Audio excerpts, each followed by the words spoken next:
So, in the grand scheme of things, how important is being tall? Being tall is not a detail. It's really defined my entire life, everything from what I wear to where I decided to go to school to what sports I played to who I've dated. And I was really stunned that there wasn't a book on it because it's just, it's defined my life in many ways. And while there's many pros that go along with the tall life, tall people are statistically, they have a little bit of an IQ boost. They make more money and they live a little bit longer, in terms of broad statistics. There's also some major cons that go with that.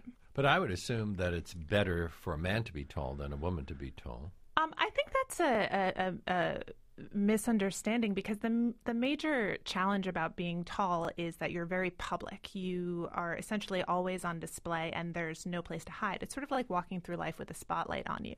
And that can be really challenging for some personalities. And that challenge is genderless. And very tall men are taller than tall women, so they can be extremely self-conscious about that. Tall childhoods are extremely consistent. And, every school in America has the tall boy and the tall girl. And you get made fun of a lot. And it's the same taunts. It's, I was called Amazon Airy, daddy long legs.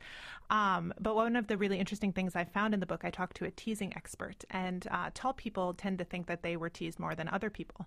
And it turns out that if you count how many times a day kids are teased, most of them are teased about the same number. The difference is tall kids, every single time they're teased, it's about being tall. And not only is it the same thing over and over again, it's 100% accurate. So they look in the mirror and they do look like a giraffe and there are no boys around. And that's kind of the take-home message.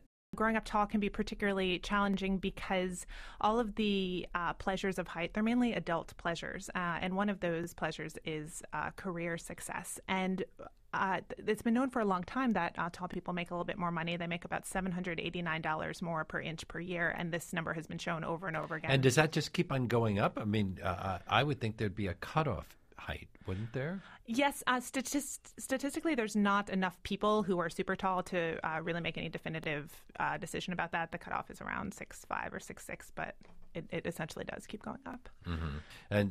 And above that, then you suddenly are seen more as a freak than as a tall person, above 6'6". Above that, you've got a lot of NBA players who throw off the numbers.